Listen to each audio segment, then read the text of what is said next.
Donc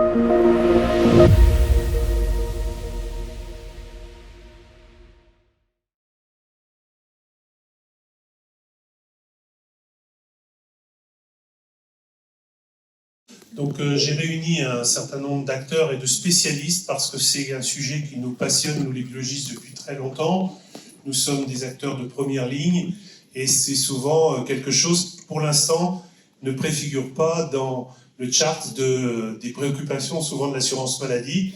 On parle beaucoup des maladies cardiovasculaires, on parle beaucoup du diabète, on parle beaucoup de choses, mais la maladie rénale chronique est une maladie qui existe dans notre pays, qui coûte à notre pays, dont il faut se préoccuper au plus haut point. Plusieurs groupes de travail sont nés en France, et en particulier un où participe l'ensemble de ces acteurs. Donc je vous présente Luc Frimat, qui est aujourd'hui le vice-président de la Société française nationale pour effectivement représenter la maladie chronique. Adja Outzin, qui est néphrologue à Saint-Ouen, c'est ça, sur scène. Cécile Vandiver, directrice générale de France Rhin. Et puis Franck, alors je te laisse prononcer ton nom. François Vortochny.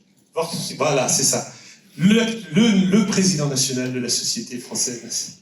Voilà. Écoute Luc, je te laisse commencer diaporama. C'est lui qui fera l'homme orchestre. Merci François, c'est vraiment une grande chance pour nous, un grand intérêt de pouvoir rencontrer les biologistes et d'être sur YouTube et d'avoir, après cette présentation, une diffusion la plus large possible. Moi, j'ai préparé avec François cette réunion GIB. On a déjà eu une intervention l'année dernière. On est content de revenir et je suis très content d'être accompagné avec deux collègues, Adja et puis François, le nouveau président. Et puis on a aussi Madame Cécile Vandeviver qui représente l'association de patients. Et donc on s'est mis d'accord à 4 pour cette présentation. Et il y a une prise de parole qui est vraiment très libre. Si vous avez des questions, vous levez la main. Nous, on est là pour répondre. On va peut-être un peu vous challenger à certains moments. Et donc réfléchissez, n'hésitez pas. C'est important qu'il y ait de l'interaction. Juste un petit tableau de présentation générale. C'est la filière MRC. Les néphrologues, ils sont engagés sur tout le temps d'évolution de la maladie rénale chronique. Elle va commencer en population avec des facteurs de risque qui vont intervenir, les diabétiques, les patients en surpoids, les patients obèses, les patients atteints de maladies cardiovasculaires, sont ceux-là qui sont à très haut risque de maladie rénale chronique avec sa propre évolution vers la maladie rénale chronique de stade 5, dont vous connaissez les issues, la suppléance, dialyse et greffe, mais aussi le traitement conservateur. François, un petit mot peut-être sur le profil de nos patients? Oui, alors, sur la diapositive précédente, vous ne mesurez pas l'effort de synthèse qu'on a pu faire, parce que résumer sur une seule diapositive toute la néphrologie, mais toute la maladie rénale chronique, c'est effectivement un challenge. Donc tout était dessus, on la voit ici, avec une maladie qui est très longtemps silencieuse, qui est très longtemps méconnue, mais qui en fait a besoin d'être prise en charge le plus tôt possible pour passer de la partie gauche de la diapositive, MRC, vers la partie droite, qui est celle des étapes de suppléance. C'est évidemment le premier risque auquel tout le monde pense, les patients comme les soignants, quand on parle de maladie rénale, est-ce qu'il y a un risque de dialyse?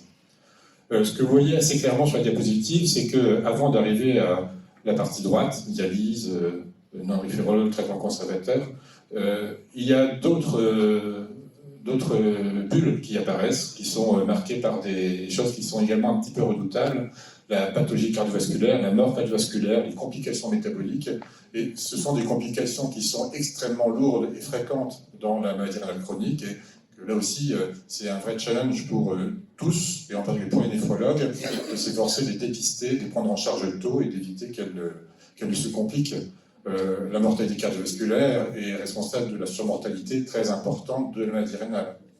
La maladie rénale chronique, au stade évolué, elle est responsable d'une perte de chance considérable, puisque traité en dialyse, un patient a une espérance de vie qui est globalement entre le tiers et le 40% de l'espérance de vie de la population générale du même âge, dans toutes les tranches d'âge. Les greffés, heureusement, récupèrent une bonne partie de l'espérance de vie, on passe à 2 tiers, mais cette perte d'espérance de vie, elle est largement liée au fait que la dialyse, la suppléance ne corrige pas tout, entre guillemets, le malheur, les complications qui sont induites par l'urémie. Donc il faut les dépister tôt, il faut les prendre en charge tôt, et ça repose en bonne partie sur les examens biologiques que l'on est amené à prescrire pour surveiller, dépister, évaluer le traitement. Donc voilà, ce qu'on voit finalement sur les deux diapositives qui viennent, c'est que certes, on peut tout résumer sur une diapositive, mais en fait la situation est très complexe, les maladies rénales sont compliquées. C'est ce qu'on voit ici, hein, c'est publié. La complexité des maladies rénales, elle est reconnue comme particulièrement importante, compte tenu, vous voyez, des différents critères que l'on peut lister, le nombre de pathologies associées, les comorbidités, enfin bref. Et de même, les néphrologues, eh bien, ils sont amenés à prendre en charge des pathologies qui sont particulièrement complexes. Donc peut-être que c'est une des explications qui fait que nos ordonnances d'examen complémentaires sont souvent assez longues, mais ça traduit une réalité pratique.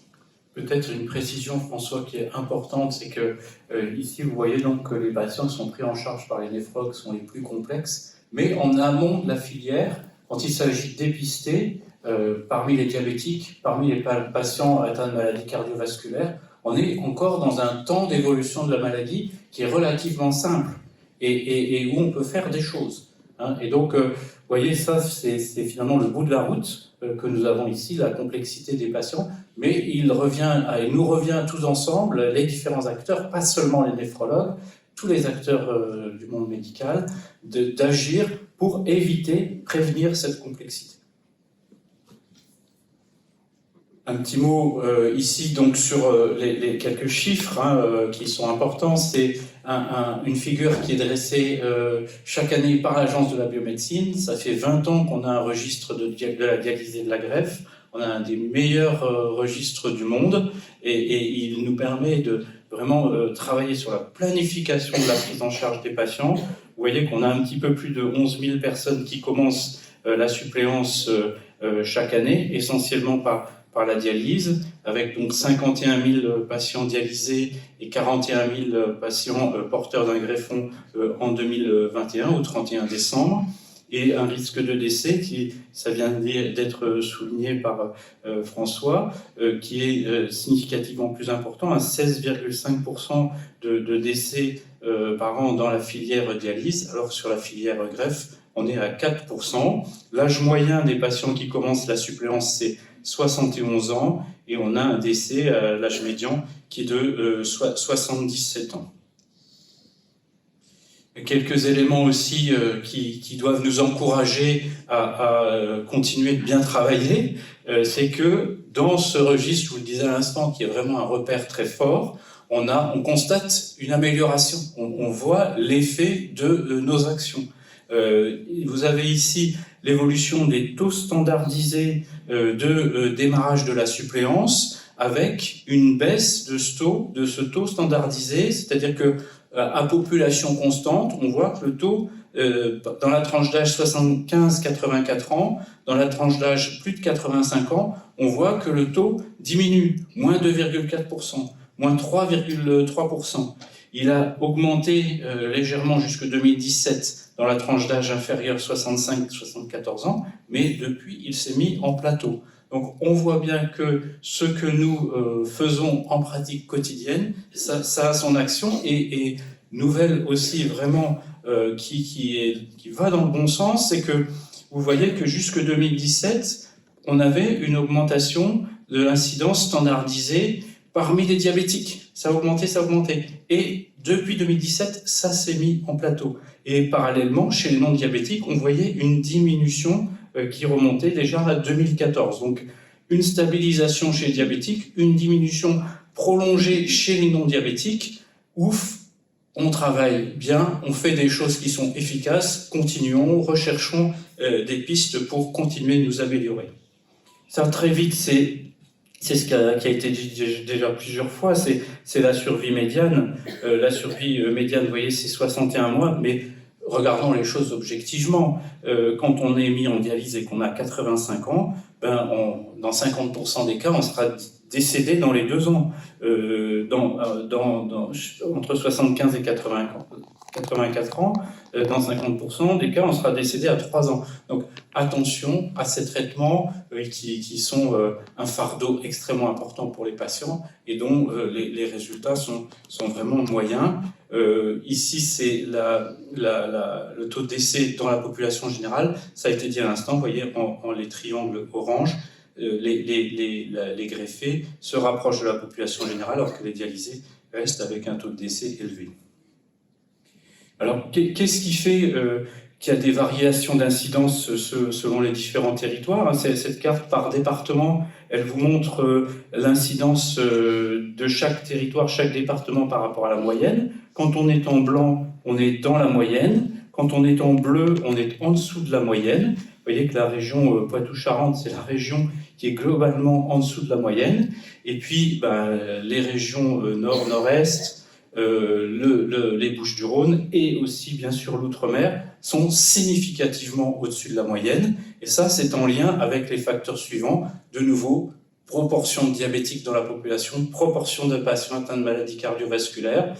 Les personnes en situation de défaveur sociale, les catégories socio-professionnelles défavorisées sont très exposées au risque de maladie rénale chronique. Posons-nous la question actuellement, parce que ce sont aussi, ces personnes-là sont souvent dans des territoires dans lesquels la pénurie d'accès aux soins, la pénurie de médecins est la plus importante.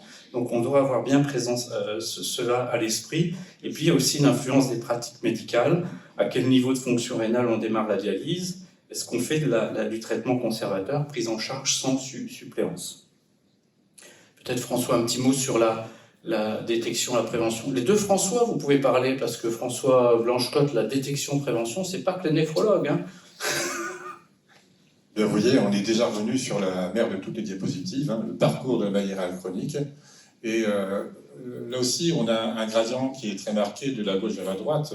La population qui est concernée par les étapes de la suppléance, en dialyse ou en greffe, c'est un peu moins de 100 000 personnes en France, on l'a vu. Et puis, bon, évidemment, la population générale, c'est pas le sujet ici, mais la population à risque, elle est bien plus importante, puisqu'elle est encore en amont de celle qui est touchée par la maladie rénale. Et l'estimation globale est que en France et globalement dans l'ensemble des pays du monde, hein, la population touchée par la maladie rénale est de l'ordre de 5 à 10% du total. Donc une fraction de ces personnes vont évoluer vers une maladie rénale chronique plus sévère, voire vers un stade de la suppléance. Et l'enjeu, évidemment, c'est de dépister les personnes qui sont plus à risque de cette évolution.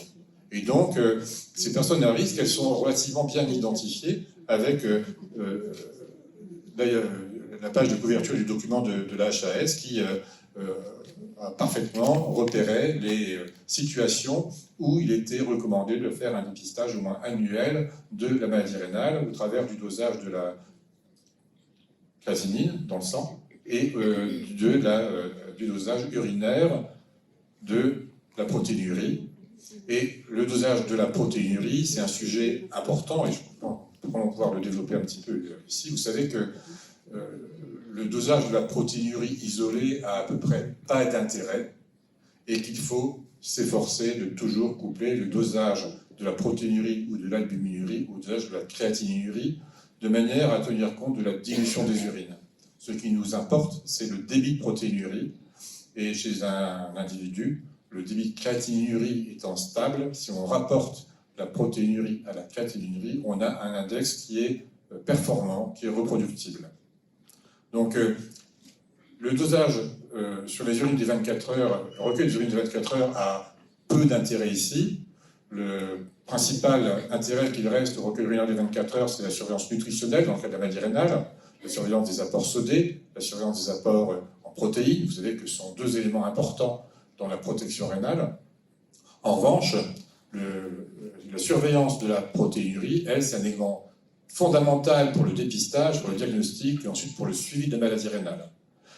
S'il y a une protéinurie, c'est à la fois le signe d'une maladie rénale. Quand la protéinurie est élevée, c'est un facteur pronostic de gravité de la maladie rénale. Donc on a besoin de ce marqueur régulièrement, il faut le doser et il faut le suivre ensuite de manière régulière. Et encore une fois, ce que l'on suit, c'est le rapport de la protéinurie sur la créatinurie. Deuxième point à discuter, c'est que je vais parler ici pour le moment de protéinurie parce que historiquement, c'était le marqueur qui était utilisé. Et c'est le marqueur qui reste encore le critère de référence pour de nombreux médecins, certains néphrologues aussi, puisque certaines recommandations thérapeutiques restent basées sur la protéinurie. Le marqueur qui est maintenant recommandé, c'est l'albuminurie. L'albuminurie, vous savez, avec ce dosage qui est très sensible, très spécifique de la microalbuminurie. Donc, en définitive, le marqueur dont nous avons besoin pour le dépistage et le suivi des patients, c'est le rapport microalbuminurie sur créatinurie. Encore une fois, je répète, un dosage isolé de protéinurie ou d'albuminurie en grammes ou en milligrammes par litre a réellement peu d'intérêt et très peu informatif, alors que couplé à la créatinurie, on a une valeur diagnostique qui est infiniment supérieure.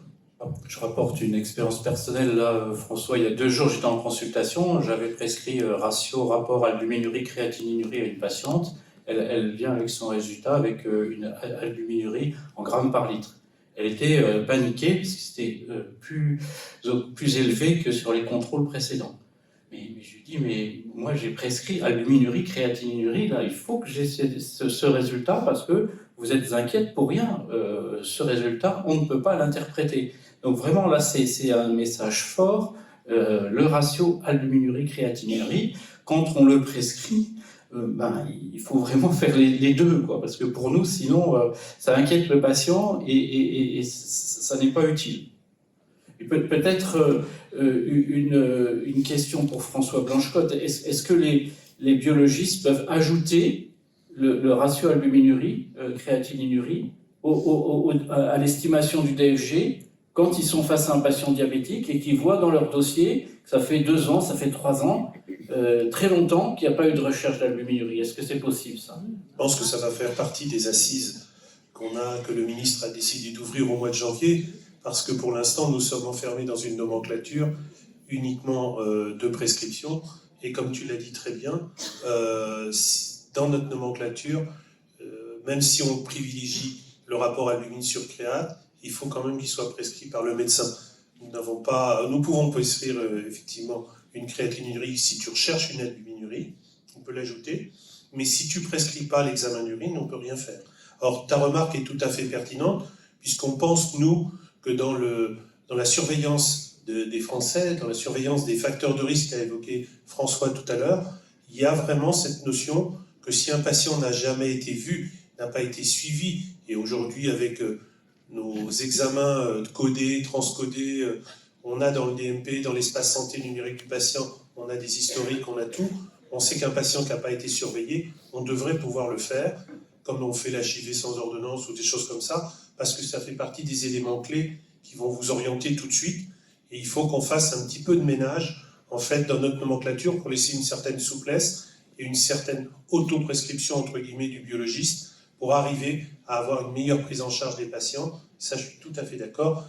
Par contre, il faudra que les médecins règlent leurs problèmes de prescription, puisque le médecin prescrit tout et n'importe quoi, protéinurie des 24 heures, microalbuminurie en premier, le contraire, etc., des restes, des recherches sur échantillons. Enfin, je veux dire, on a un peu tout, et donc il faut qu'on arrive avec le Collège de médecine générale, puisque c'est 80% de nos prescriptions qui viennent de là, à arriver à avoir une structuration, en tout cas, dans la prescription du médecin, qui vous permette, vous, d'accéder aussi, quand vous avez le résultat, à un résultat, et non pas avoir à refaire les choses, et comme ça, vous pouvez en prendre votre patient directement en charge. Je pense que il y a plusieurs problèmes réglementaires chez nous, un problème de nomenclature, un problème un peu d'autonomie, et puis c'est bon. Mais je suis vraiment d'accord avec toi, François, parce que là, il y a quelques instants, je challengeais les biologistes, mais on doit avoir une synthèse, un consensus global. Et j'ai dit il y a quelques instants que c'était relativement simple au départ, la maladie rénale chronique, et donc cette simplicité, elle se traduit par ce suivi ratio albuminurie, créatinurie. Mais je crois que Mme Vandeviver, pour France 1, elle a un scoop à nous livrer. Un scoop, je ne sais pas, mais on a eu la chance d'avoir un échange avec la CNAM hier, et qui nous a dit qu'effectivement, la mise à jour de la nomenclature va se faire dans les semaines qui viennent, et qu'ils mettent en place des groupes de travail sur la maladie rénale. 3 groupes de travail, en commençant par l'aspect prévention et le dépistage, et qui nous invite à en faire partie. Donc on y va, on est très très très très contents du début de cette démarche. Ils ont commencé à travailler sur des algorithmes notamment, et sur la rupture du parcours du patient, sur les difficultés notamment du dépistage. Et donc on espère que ça va vite avancer. En tout cas, on y sera et on poussera dans ce sens-là pour que ce soit on pousse. Une précision pour la salle, ce tableau, il est dans les recommandations mises à jour en septembre à la demande de la SFNDT, à la réserve près que le contenu des différentes cellules de couleur n'est pas présent. Parce qu'en fait, la HAS a estimé qu'il n'y avait pas encore suffisamment de preuves pour garantir cela. Cependant, en fait, beaucoup de pays, les États-Unis, beaucoup de pays européens appliquent déjà ce qui est la consigne présente dans la case associée à la couleur. Et du coup, photographier largement ce tableau, on peut vous le procurer, vous l'aurez sur le replay, mais c'est pas le tout de dépister. Après, il faut agir, parce que si le patient il reste avec un résultat sans qu'on fasse rien, c'est de l'angoisse. Donc quand il est marqué G3B A1, traité, là, le néphrologue n'est pas là, vous avez bien vu, mais c'est les mesures de néphroprotection. Ça veut dire que quand on est au stade 3B, c'est le tournant, c'est le seuil à partir duquel la progression est inévitable. Donc, traiter, ça veut dire mettre en place de la néphroprotection. C'est pas dire au patient, bon, on va voir comment ça évolue, etc. Non, il faut vraiment agir dès ce moment-là. Et c'est là où il y a, François l'a souligné il y a quelques instants, c'est là où il y a le pool le plus important, potentiel le plus important d'action pour agir et protéger les reins. Si vous permettez, professeur Frima, on envisage la maladie rénale chronique comme quelque chose d'inexorable, et elle est inexorable, et que finalement, gagner du temps, il y a pas du temps de soins, ça sert à quoi? Maintenant, il y a effectivement beaucoup de mesures de néphroprotection qui existent, mais côté patient, quand vous dites à une personne qui ne mange pas très bien, qui a une hygiène de vie moyenne, vous allez devoir changer vos habitudes. Je pense que chacun d'entre nous, on a nos petites habitudes bien pourries, et c'est les plus difficiles à changer.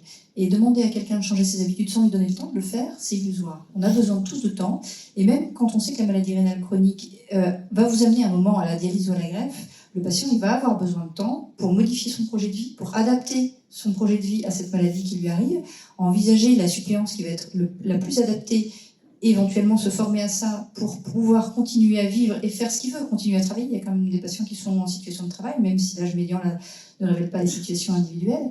Et puis, quand on va devoir être greffé, peut-être aussi parler de la greffe, donc du vivant, autour de soi. Ça nécessite du temps, de faire un petit peu le tour de tout le monde, de savoir l'évolution des mentalités prend du temps, l'évolution de l'hygiène de vie et du mode de vie, ça prend du temps. Et il faut offrir ce temps-là au patient, de le détecter le plus tôt possible. C'est aussi lui permettre de prendre le virage de ce qui lui arrive et de le prendre le moins mal possible pour pouvoir éventuellement rester dans l'emploi, préserver sa vie sociale, et être le plus observant possible sur les traitements qu'il va devoir suivre. Je vous remercie de cette remarque parce qu'elle est vraiment extrêmement importante et elle témoigne du versant positif des patients qu'on prend en consultation et de l'impact précoce qu'on peut vraiment mettre en place.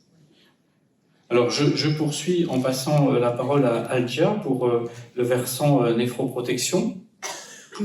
Merci beaucoup. Alors, je pense que d'emblée, éventuellement, le titre de cette diapo, on devrait aussi c'est finalement pas un binôme néphrologue-biologie, c'est plutôt une danse à 4, avec les patients en premier et le médecin traitant, c'est vrai, qui est souvent dans la boucle, dans le circuit d'adressage. Donc, comme vous pouvez le voir, l'impact qu'on essaie d'avoir, c'est d'infléchir cette courbe avec les différents objectifs des mesures de néphroprotection.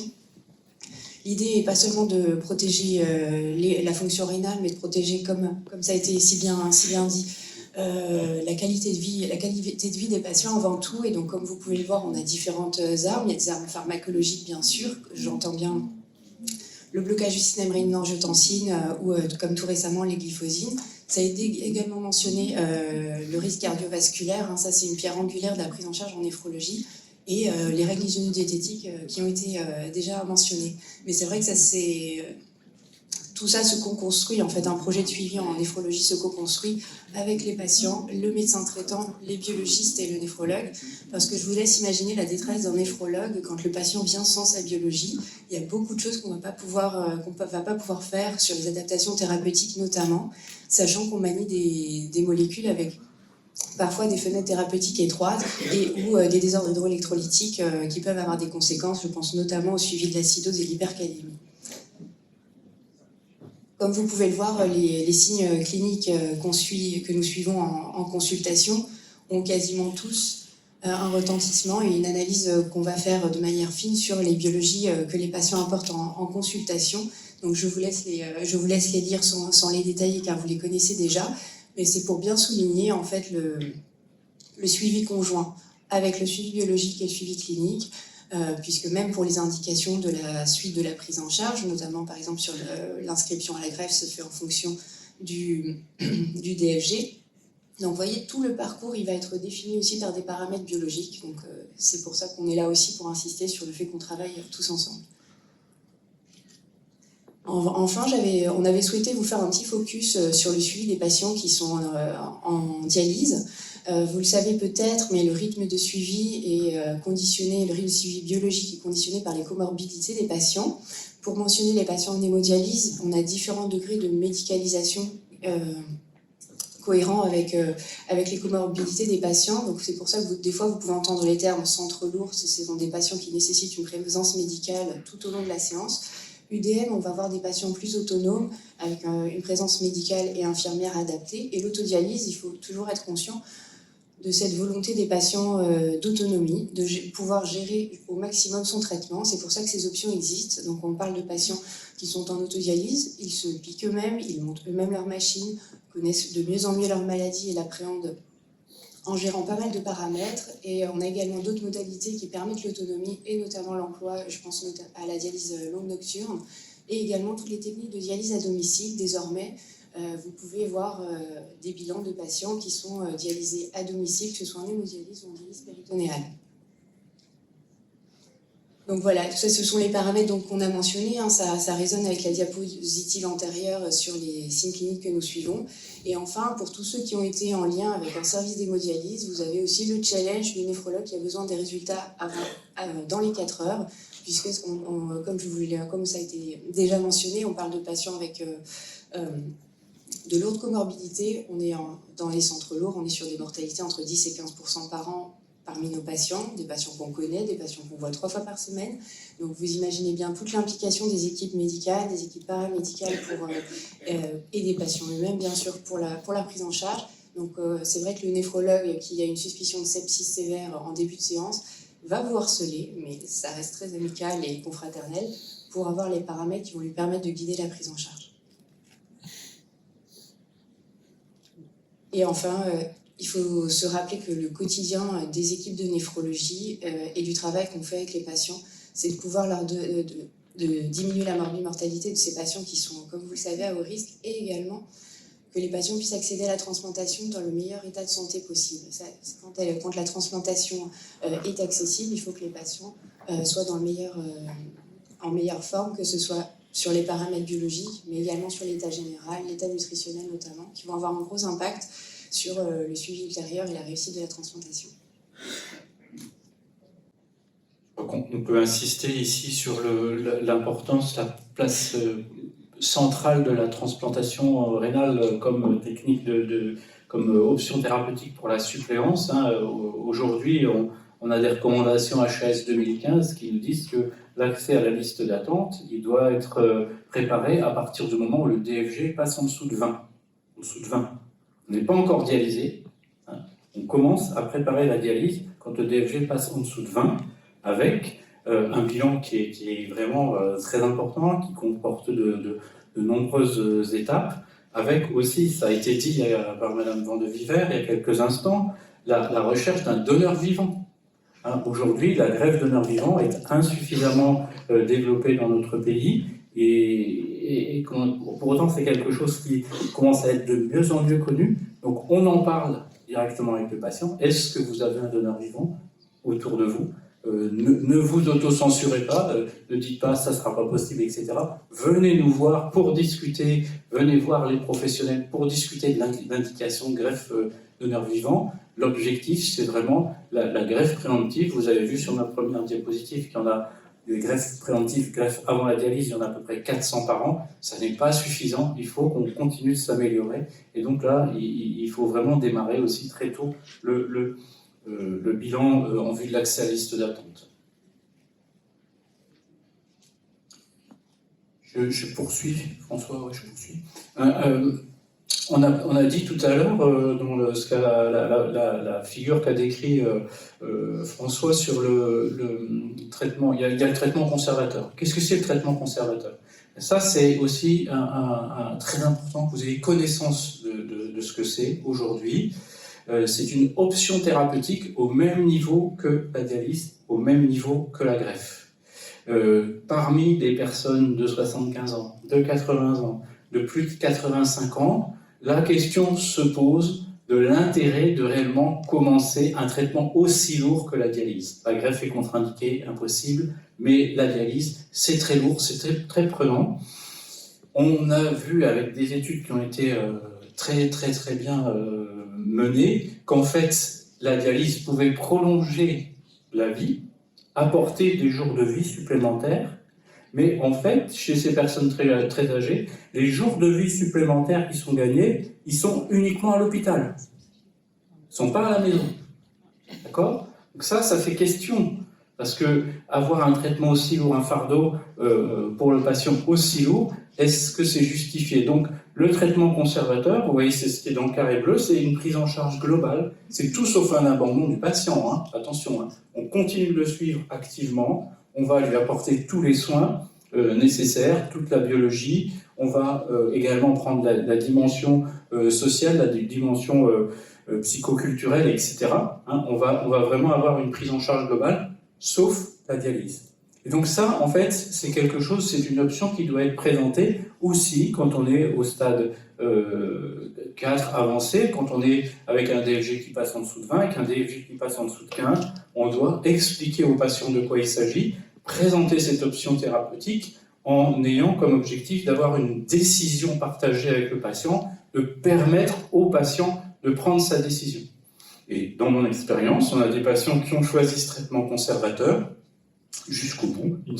On sait que les patients, qu'il n'y a que 10% des patients qui choisissent cette option, qui reviennent sur leur décision, hein, qui optent pour la dialyse, donc 90% vont jusqu'au bout. Survient un moment le décès, et en fait, on a les proches qui nous appellent en disant « Docteur, je vous remercie, vous avez compris qu'il ne voulait pas être dialysé, il a pu choisir l'option thérapeutique, c'est vraiment ce qu'il fallait. » Donc ça c'est un échange, c'est une discussion dans la durée, hein, ça se passe sur plusieurs mois, parfois sur plusieurs années, mais qui se fait vraiment en décision partagée avec un libre arbitre, une autonomie du patient qui est complètement respectée. Alors, passons la parole aux patients. Vandevillers, qu'est-ce que vous pensez d'être à l'écoute? C'est exactement ce que vous disiez tout à l'heure, il n'y a rien de systématique. Il n'y a jamais rien de systématique dans les soins, en fait. Mis à part peut-être le dépistage, parce qu'il n'y a que le dépistage qui va vous donner le choix, qui va vous permettre d'avoir plusieurs options possibles. Et c'est vrai que chacun a son projet de vie, la maladie va arriver à des âges différents pour chaque patient. Et même la greffe qu'on voit comme le traitement de suppléance idéal n'est pas toujours souhaité, même par des patients plus jeunes, pour des raisons qui leur sont propres, parfois parce qu'ils ont déjà eu un échec, parfois chacun son truc. Et il n'y a jamais rien de systématique. Effectivement, être à l'écoute, c'est permettre à chacun d'en parler aussi avec sa famille, parce qu'on est rarement tout seul dans ces choix difficiles, aussi bien pour la dialyse qu'on va faire chez soi, pas chez soi, que pour le traitement de suppléance, avec son entourage qui ne va pas toujours comprendre que c'est un choix qui, face au côté inexorable de la maladie, qui est peut-être plus assumé, plus accepté par le patient. Mais il faut en parler avec les siens pour que ça se passe bien, sinon ça devient compliqué. Et pour ça, il faut bien en parler avec son médecin. Et c'est vrai que cet échange-là, il est prioritaire à tout, en fait. Le patient n'a pas toujours tous les choix, parfois, quand il n'a pas le choix, par exemple, quand il doit être dialysé en centre lourd et qu'il ne peut pas faire du domicile, il faut pouvoir lui expliquer pourquoi il n'a malheureusement pas cette option-là. Mais ça doit toujours se faire au sein d'un dialogue qui permet l'expression du désir de faire quelque chose parce qu'on a un projet et qu'on aimerait continuer à vivre de telle ou telle façon. Et autant que possible, le médecin va essayer de vous donner, votre néphrologue, va essayer de vous donner accès à ce qui va vous permettre de faire ce que vous vouliez de votre vie. En prolongement de ce que vous venez de dire, on voit cette étude qui s'appelle l'étude Song chez les hémodialysés, où la priorité des patients, c'est la liberté, possibilité de voyager, temps libre, bon, une bonne dialyse aussi, mais la priorité des néphrologues dans cette étude, c'est survie, hospitalisation, pression artérielle. Donc vraiment un équilibre trouvé et se mettre d'accord avec les patients. Je crois que les symptômes aussi ont une place importante et je voudrais avoir votre retour sur cette enquête France 1 qui a été publiée il y a quelques mois. Oui, effectivement, on a, à travers l'enquête, ce qu'on voulait savoir, c'est... on sait que les Français sont... en France, la dialyse est bien faite, qu'il y a une vraie qualité des soins, et on n'en avait pas de doute. Ce qu'on voulait savoir, c'est mais qu'est-ce qui se passe à la maison ? Comment ils vivent cette maladie-là chez eux, en particulier les dialysés. On parle beaucoup de dialyse à domicile, oui, mais comment ça se vit ? La dialyse en centre, oui, mais comment ça se vit ? On exclut le centre lourd, parce que ce sont vraiment des patients qui n'ont pas le choix du tout. Et on s'est aperçu qu'il y avait quand même énormément de symptômes associés à la dialyse et à la maladie rénale chronique, dont on ne parlait pas beaucoup, en fait, parce que c'est admis, comme les nausées dans le cancer, bon, ben, c'est comme ça, c'est la vie. Et du coup, les patients n'en parlent pas, sauf si on va leur demander « est-ce que vous avez ça, est-ce que vous avez ça, est-ce que vous avez ça ?» Effectivement, beaucoup d'effets secondaires qui n'étaient pas forcément pris en compte par les équipes, pas forcément exprimés par les patients d'ailleurs, mais il existe certaines solutions qui peuvent maintenant leur être apportées, notamment sur les mangeaisons qui sont vraiment très très invalidantes, c'est quelque chose de très très dur pour les patients. On a eu un témoignage encore hier qui sortira en vidéo sur la chaîne de France 1 bientôt, où la dame exprime vraiment à quel point même sortir de chez elle c'était compliqué, à quel point elle se grattait tellement fort qu'elle s'arrachait des lambeaux de peau et du sang partout tout le temps et qu'elle se sentait sale. Et pour elle, sa vie sociale et puis son quotidien était quand même très très fort impacté par ça, quoi. C'était impossible de ne pas se gratter, impossible de ne pas s'abîmer de façon constante avec les risques en plus d'aggravation de son état, quoi. Un retentissement sur l'activité également ? Oui, forcément, et c'est une privation de liberté, quelque part, ils le vivent comme ça. C'est vrai que quand on arrive à prendre en charge certains symptômes pour leur permettre de vivre un peu mieux les choses, en fait, la baisse du moral vient notamment de tous ces symptômes associés, du temps passé effectivement aux soins, mais surtout de tous ces symptômes associés, de la privation de liberté dont vous parliez tout à l'heure aussi. Quand un patient dit que lui, ce qui compte dans sa vie pour lui, c'est de pouvoir bouger un petit peu, qu'est-ce qu'on va faire pour pouvoir continuer à favoriser ça ? Quels vont être ses choix de traitement, s'il peut avoir des choix ? L'accompagner dans son choix de vie, si pour lui, sa dernière option, c'est de faire un super voyage pour la fin de sa vie, c'est peut-être ça qui est primordial pour lui. C'est pas forcément de gagner quelques semaines en plus à rester au fond d'un lit.